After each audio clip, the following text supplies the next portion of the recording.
이스라엘에도 왕들이 있었습니다. 좋은 지도자들이 있었습니다. 그런데도 나라가 아수르에 의해서 망했습니다. 나라가 세워지고 나라가 망하는 것은 정말 쉽지 않은 일입니다. 그럼에도 나라가 망해버렸습니다. 특히 이스라엘은 하나님이 세우신 나라고 하나님이 지키시는 나라인데 어떻게 이렇게 쉽게 망했는가? 그 이유는 지도자들이, 왕을 포함한 지도자들이 하나님이 기뻐하는 선을 버렸기 때문이다 말씀합니다. 그 선이 무엇입니까? 구체적인 내용들은 앞부분에서부터 쭉 끝까지 되어지는 그 핵심적인 내용인데, 저만 잘 먹고 잘 살겠다고 하나님께서 그들에게 주신 토지를 자신들의 권력과 거짓말로 다 몰수해 버리는 겁니다. 그래서 잘 사는 사람은 너무나도 쉽게 아무런 거 하지 않고 너무나도 배부르게 잘 살고, 후손에게도 계속해서 그 부를 세습하게 되어지고, 없는 사람들은 발버둥을 쳐도 살 수 없는 그러한 지옥을 만든 책임, 바로 그 책임 때문에 하나님께서 북이스라엘을 멸망케 하는, 거기로 나아가게 되었다, 이 이야기를 하고 있는 겁니다. 그렇다면 이스라엘 백성들이 하나님을 섬기지 않았는가? 섬겼습니다. 금송아지를 만들어 놓고 이것이 우리를 애굽 땅에서 인도하여 내신 여호와 하나님이시다, 출애굽할 때 우리가 보았지 않습니까? 우리가 하나님을 버린 적이 없다. 대신에 하나님을, 이게 하나님이다 라고 하는 것을 만들어 냈습니다. 우상 숭배는 두 가지로 나눌 수 있습니다. 철저하게 하나님은 없어, 그리고 이게 우리를 안전하게 해줄 수 있는 거야 라고 하는 보여지는 우상 숭배자들이 있습니다. 두 번째 우상 숭배자들은 하나님을 믿습니다, 고백은 하는데 자신들이 만들어내는 욕망, 자신들이 원하는 세상의 성공, 육신의 정욕과 안목의 자랑과 이생의 여러 자랑과 기쁨들로 포장되어 있는 하나님의 뜻과 하나님의 의와는 전혀 상관없는 그런 것이 우상 숭배입니다. 북이스라엘은 이 후자를 택했습니다. 그래서 손으로 기술자가, 예술가들이 만들어낸 그것을 하나님이다, 이런 후자 쪽을 택했습니다. 하나님을 버리면 버렸지 왜 이런 우상 숭배를 하는 것입니까? 왜 금송아지를 만들어 놓고 그것을 하나님이다라고 하는 것입니까? 간단합니다. 헌신하기는 싫습니다. 그 하나님의 말씀에 나를 버리고 나를 비우고 나를 부인하기가 싫습니다. 여러분, 잔소리 어때요? 어린 시절에 잔소리 듣는 거 좋아서요? 근데 왜 여러분은 그렇게 자식들에게 잔소리를 많이 하셨어요? 잔소리는 옳은 소리예요. 순주야, 너도 잔소리 싫지? 제가 조금만 우리 학생들, 청년들에게 이야기하다 보면 우리 유신이가 알려줍니다. 우리 딸이 알려줍니다. 아버지, 그렇게 얘기하면 꼰대 소리 들어요. 꼰대 소리는 다 옳은 소리예요. 잔소리는 세상에서 확실히 옳은 소리예요. 그런데 듣기가 싫어. 왜? 내 고집이 세. 내 생각이 맞아. 세상 흐름이 그런 옳은 소리를 하면 귓등으로도 안 들으니까 하지 말라는 거예요. 왜 이스라엘 백성들이 우상을 섬깁니까? 우상은 말을 하지 않아요. 그냥 내가 손만 잘 모으고 비나이다 비나이다, 그리고 내가 원하는 것 달라고 하면 주기만 하면 되는 게 우상이에요. 하나님은 말씀하시는 하나님이십니다. 왜 우리가 이 새벽부터 하나님의 말씀을 펴놓고 여러분이 이 말씀을 강론하는 제 설교를 들어야 합니까? 하나님은 말씀하시는 하나님이기 때문에 그래요. 말씀을 안 들어 먹으면, 말씀에 순종하지 않으면 그건 우상을 섬기는 거예요. 이 교회 안에 우상 숭배자들이 얼마나 많습니까? 자기의 고집을 꺾지를 않아요. 자기의 생각을 안 버려요. 더 강화시켜요. 자기가 원하는 말씀만 추려서 자기의 생각을 강화시켜요. 그리고 우상 숭배의 길을 가는 거예요. 이런 사람들을 제가 침노해야 되고 그들을 부서뜨려야 되고 그들이 버릴 수 있게 해야 되는 이 일이 얼마나 힘들겠어요. 여러분들이 여러분의 자식들을 한번 키워보셨잖아요. 속된 표현으로 대가리가 굵어지면 말 들어먹습니까? 여기 계신 분들, 자식들 어느 접전에서 말이 안 되면 끝까지 여러분이 옳은 소리 합니까? 다 포기하고 말죠. 목사들이 설교를 하다가 성도들이 안 들으니까 좋은 소리만 하는 거예요. 기쁜 소리만 하는 거예요. 즐거운 소리만 하는 거예요. 사탕 발림만 하는 거예요. 왜요? 부딪히기 싫으니까. 그러니까 죽어가는 거예요. 우리의 영혼이 살지 못하고. 우리 김경순 권사님이 기도하실 때마다 우리 목사님의 설교를 통해서 울림이 있게 하시고 떨림이 있게 하시고 찔림이 있게 하시고 아주 좋은 말씀을 하세요. 예, 이게 일어나질 않는 거예요. 가끔씩 태풍이 한번 옵니다. 올해는 태풍이 한 번을 안 왔어요.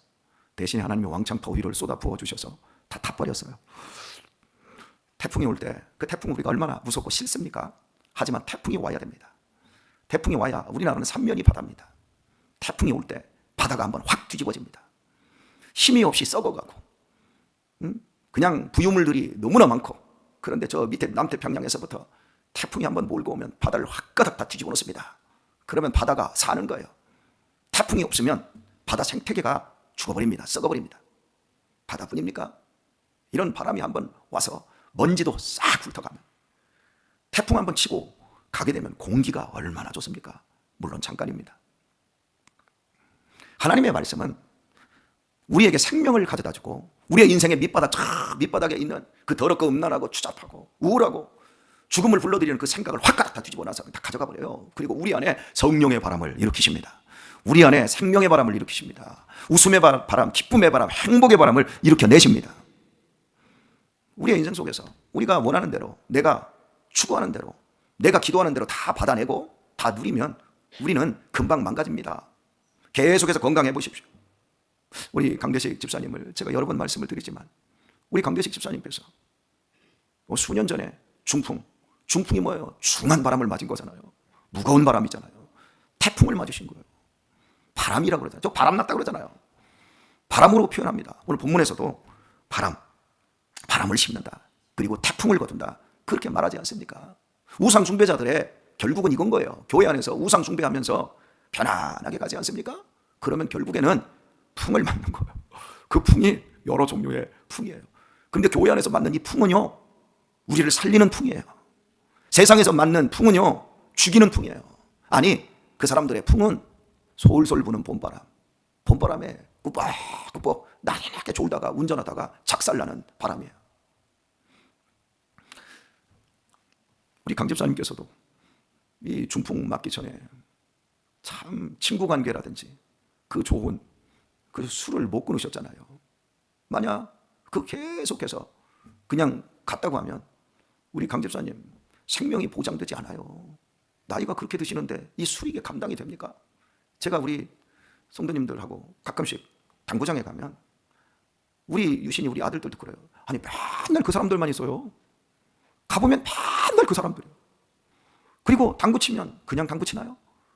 옆에다가 캔 맥주 가져다 놓고 소주 가져다 놓고, 아니 이미 밖에서 술 커나게 취해가지고 거기 들어왔어요. 그러면서 야 부족하다, 야 또 가져와라, 또 먹고. 그러면서 우리는 술에 안 취해. 여러분, 술은요 먹으면 먹을수록 내 몸에 알코올 내성이 생겨서 그렇지, 술이 세지는 게 아니라 몸이 망가지니까, 간이 망가지니까 90% 이상 간이 망가져도 이게 인지를 못해요, 몸뚱이가. 그러니까 예전에는 술을 반 병만 마셔도 취했는데 2병 마셔도 안 취해요. 이게 술이 세진 게 아니라 이미 간이 그만큼 망가졌기 때문에 그런 거예요. 이제는 5병 먹어도 안 취해요. 왜요? 건강해서 그런 것이 아니라 그만큼 몸이 병들었기 때문인 거예요. 근데 거꾸로 가는 거잖아요. 저 같은 사람은 성찬식만 해도 얼굴이 빨개내지고 알딸딸해져서 다음 주에 성찬식입니다. 여러분 한 번 드시죠? 저는 2번 들어요. 그까지가 이만한 잔에 살짝만 먹어도 알코올기가 싹 돌아요. 알코올이 얼마나 들어있어요? 그런데 살짝만 먹어도 돌아요. 이렇게 몸이 쪄들어갈 때, 이렇게 죽어갈 때 광풍이 한번 몰아치니까 확 뒤집어져가지고 우리가 그런 것들을 버리고 비우고, 그리고 우리 안에서 성령의 바람이 부니까 겸손하고 눈물 흘리고 온유해지고 천국을 준비할 수 있고, 할렐루야, 이런 복된 인생이 되어지는 겁니다.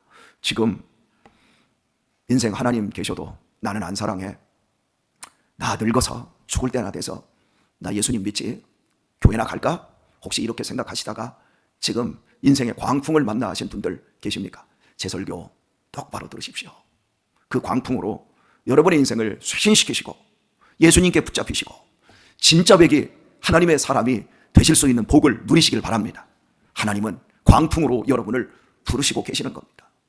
우상 숭배자들은 결국 광풍을 만나게 되어집니다. 참 재밌는 표현입니다. 8절을 보면 7절입니다. 저희가 바람을 심고 광풍을 거둘 것이라. 심은 것이 줄기가 없으며 이삭은 열매를 맺히지 못할 것이요 서로 맺힐지라도 이방 사람이 삼키리라. 한마디로 허무한 얘기로 우상 숭배의 비극을 말씀하고 있어요. 여러분, 바람을 심어 보셨습니까? 심는 것은 반드시 생명 있는 것을 심어야 합니다. 그런데 여러분, 바람처럼 생동감이 넘치는 게 어디 있습니까? 바람은 눈에 보이지 않습니다. 그런데 바람은 사물들을 움직입니다. 얼마나 힘이 있는지 모릅니다. 제 기억이 맞는지는 모르겠지만 이것저것 하도 많이 읽다 보니까 갑자기 떠오르는 단상 하나가 오늘 설교에 아주 도움이 될 것 같아서 말씀을 드리는데, 혹시 약간 극화가 되었어도 이해해 주시기를 바랍니다. 나이 드신 왕이 자식에게 나라를 물려주지 않고 신하들 가운데 정직하고 또 유능하고 참으로 백성을 사랑하는 사람에게 나라를 물려주겠다고 선포를 했습니다. 그리고 이제 이렇게 선포를 하니까 신하들이 얼마나 나도 왕이 될 수 있구나, 얼마나 들뜨겠습니까? 이러다 보니까 왕한테 더 잘하는 거예요. 이 늙은 왕이 어떻게 변별력이 없는 거죠. 어떻게 사람을 뽑습니까? 그러다가 한 가지의 꾀를 냈습니다. 씨를 하나씩 다 하급 관리에게까지 다 나눠주고 이걸 앞으로 3개월 있다가 화분에다가 집에서 잘 갖고 와서 이걸 가지고 오는 사람 중에서 이 씨를 잘 발화시켜서, 이게 꽃인데 잘 발화시켜서 가져오면 제일 멋진 꽃, 이 사람에게 내가 왕위를 물려주겠다 했어요. 그리고 이 하급 위에 있는 최고의 국무총리 이 정도 되는 사람들로부터 저 하급 관리까지 모두 씨를 나눠줬어요. 그리고 한날 3개월이 지나서 다 모여들었어요. 화분을 이 신하들이 들고 오는데 또 얼마나 화려하고 대단한 꽃들이 활짝활짝 폈는지, 그 꽃을 어떤 것이 예쁘고 어떤 것이 화려하고 어떤 것이 향기롭고 이게 구분이 안 될 정도로 그냥 막 꽃밭이 돼버린 거예요. 왕이 이제 하나하나 점검을 합니다. 그런데 한 신하가, 하급 관리인데 한 신하가 화분을 가지고 왔는데 빈 화분인 거예요. 처음에 화분과 그 씨를 나눠줄 때와 똑같은 거예요. 사람들이, 주변에 있는 사람들이 저 미친 녀석 아니야, 쟤 큰일 났다, 왕이 준 저 화분 그리고 씨를 발화도 못 시켰으니 저거 어떻게 하나? 다들 걱정하고 또 조소를 보냅니다. 왕이 드디어 그 앞에 섰습니다. 왕이 묻습니다. 너는 어째서 꽃을 피우지 못했느냐? 그러자 이 사람이 말을 합니다. 임금님, 죄송합니다. 저는 실력이 없는지 아무리 물을 주고 아무리 거름을 주고 아무리 정성을 쏟아도 싹이 나지 않습니다. 임금님, 죄송합니다. 그래. 그리고 지나갔습니다. 모든 심사가 마쳐지고 이제 마지막으로 심사 결과를 임금이 내놓습니다. 그리고 이 심사 결과의 1등은 당연히 다음에 왕으로 승계가 되어지는 거지요. 왕이 심사를 합니다. 여러분 가운데 드디어 왕이, 나를 이어 왕이 탄생했습니다. 하더니 이름을 불러서 나오라고 하는데 빈 화분을 가진 사람이 이름이 불려 나오는 거예요. 주변의 사람들은 이해가 안 된다. 이게 꽃도 못 피운 사람을 어떻게 왕으로 삼느냐. 이제 왕이 이야기를 합니다. 나는 여러분들에게 삶은 씨를 나눠드렸습니다. 삶은 씨는 생명이 없습니다. 삶은 씨는 죽은 씨입니다. 절대 발화를 할 수가 없습니다. 이 사람이 가장 정직한 사람입니다. 여러분들은 싹이 나지 않으니까 여러분들이 원하는 방식으로, 여러분들이 꿈꾸는 왕위만을 생각하고 여러분들이 원하는 씨를 여기다 심고 온 겁니다. 아무도 얘기를 못하고 고개를 푹 숙이는 거예요. 그런데 이 사람은 왕이 나눠준 그 씨를 발화하지 못하면 자칫 죽을 수도 있는데도 불구하고 정직하게 자기의 목숨을 걸고 이걸 그대로 가지고 왔습니다. 이 사람이야말로 정직한 사람이고 백성을 사랑할 수 있는 그런 왕 제목입니다. 여러분, 우리가 무엇을 심어야 되는지를 아시겠습니까? 이 세상에 우상 숭배자들이 원하는 것은 거짓입니다. 자기가 거짓된데 자기 안에 행복이 없는데 행복을 밖에서 찾는 겁니다. 세상 사람도 나와 같이 행복하지 않습니다. 이미 죽음은 죄로 말미암아 삶아져서 죽어있는 씨입니다. 세상 사람들은 죄로 말미암아 삶아져 있다니까요. 그런데 그걸 겉으로 명품, 세상의 화려한 성공, 이런 것들로 치장해놓고 그거 내 거 아니거든요. 우리 강 집사님 와이키키 오래 다니셨습니다. 그런데 그때 그 염료 그 반장 하시면서, 반장 나 아니거든요. 목사, 나와 목사는 상관이 없거든요. 제가 여기서 목회하는 은퇴하기까지의 그 시간, 그건 저의 직분이고 사명이지 제가 아니라니까요. 여기 우리 김경순 권사님, 그 김경순이 아니고 권사, 김경순 권사님, 권사가 우리 아니라니까요. 이거 다 벗어던지면 우리는 삶은 씨밖에 없어요. 죄로 말미암아 삶아진 씨. 그런데 우상 숭배자들, 세상의 지도자들은 경제가 중요하다. 여러분, 경제가 살면 뭐 할 건데요? 경제가 살았는데 우리 자식들이 죽어가는데, 돈이 많으면 뭐합니까? 행복이 없는데, 성공하면 뭐예요? 더 불행해지는데, 부모 자식 간에 소통이 안 되고, 부부 간에 정은 없어지고 메말르고, 아파트에 사람들 한 군데 막 대단히 아파트 만들어 놓고 한꺼번에 사람들 싹 몰아놓고 공원 조성 잘 해주고 편의시설 잘 만들어 놓고, 요즘 아파트들은 헬스클럽 수영장까지 다 해놓고, 자 여기서 행복하게 모여 살아. 그럼 뭐야? 아래 6층에 시끄럽다고, 위에 사람 시끄럽다고 쿵쿵댄다고 하도 그러니까 내려와가지고 칼로 찔러서 죽여버리는데, 그 정도는 극단적이지는 않아도 아래 윗집 옆집 얼굴 트고도 지내지 않아요. 여러분, 이게 사는 겁니까? 제발 제가 또 꼰대 소리 한번 합시다. 우리 청년들 제발 정신 차리세요. 여러분들이 결혼하고 여러분들이 꿈꾸는 행복, 뭐 내가 대학원 나와서 박사학위 받고, 내가 어느 직장에 들어가고, 어떤 고급한 차를 타고, 어떤 집을 장만하고, 내 연봉이 1년에 1억 넘어가면 행복할 거라고요? 웃기지 마세요. 꼰대라고 해도 괜찮아요. 삶은 씨 안에서는 행복이 없어요. 죽은 화분위에 아무리 꽃이 펴도 그거 내 꽃 아니에요.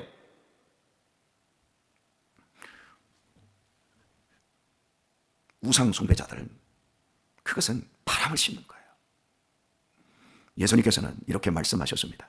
한 알의 밀알이 땅에 떨어져 죽으면 많은 열매를 맺고 죽지 아니하면 한 알 그대로 있다. 여기서 밀알은 예수님 당신을 말씀한 거예요. 예수님만이 삶아지지 않은 생명의 씨예요. 그래서 예수님이 죽으셨어요. 그 예수님 안에 우리가 들어가는 것, 죽은 씨를 심으려고 하지 마세요. 예수님은 요한복음 15장에서 나는 포도나무에 나는 포도나무에 너희는 가지니 예수님의 가지로 접붙여지세요. 먼저 죽으려고 하지 마세요. 접붙여져야 돼요. 예수님 믿는 게 먼저예요. 예수님으로부터 진액이 들어오는 게 먼저예요. 죽은 내 씨 안으로, 죄에 삶아진 씨 안으로 예수님의 생명의 씨가 들어오는 것이 먼저예요. 율법적으로, 도덕적으로 더 착해져야지, 더 노력하는 게 먼저가 아니에요. 우리가 자식들 키우기 위해서 얼마나 희생하고 얼마나 헌신했습니까? 지금도 우리 부모들이 자식들을 위해서 얼마나 희생하고 얼마나 헌신합니까? 그런데 죽은 씨란 말이에요. 바람을 심고 광풍을 거두잖아요. 잘못해서 그런 거예요. 중요한 건 희생과 헌신이 아니에요. 더 중요한 건 우리의 인생 속에서 내 삶아진 이 씨 문제, 주여 거듭나게 하소서, 주여 주님께 붙여주소서, 주님에게서 떨어지지 않게 해주소서. 나는 죽어버렸는데 주님이 힘주셔야 합니다. 힘주셔야 합니다. 오늘 말씀 뵙겠습니다. 여러분의 내면 이 안에서 생명이 움틀대고 있습니까? 아니면 죽음이 이 안에서 맴돌고 있습니까? 우리 내면을 보세요. 우리의 자녀들의 내면에 세상의 우상 숭배로 말미암은 금, 은, 돈, 그것이 파도치고 있을 거예요. 우리는 속으면 안 돼요. 우리의 영원한 생명 되신, 우리의 영원한 왕이신 예수님을, 그 예수님을 우리 안에 온전히 영접 받아들이고 꼰대와 같은 소리로 우리를 내리치시고 우리에게 격려하시고, 이런 모든 주님의 역사를 아멘으로 순종할 수 있어야 할 것입니다. 오늘 이 하루, 그리고 나는 거듭난 생명의 씨요, 내 자녀들에게 부어야 할 헌신과 희생, 그게 많고 적으냐가 문제가 아니라 정말 내 자녀들 역시도 참된 생명의 포도나무이신 예수님께 붙여주셔야 합니다. 붙여주소서. 나를 붙여주신 것처럼 붙여주세요. 여러분, 그런 은혜와 그런 간절함과 그런 소원들이 오늘 응답되어서 다 죽어버린 사람들 속에서 우리만이라도 살아있는 생명의 현장을 만들어내도록 하십시다. 기쁜 하루, 승리하는 하루 사실 수 있게 우리 주 예수님의 이름으로 축원합니다.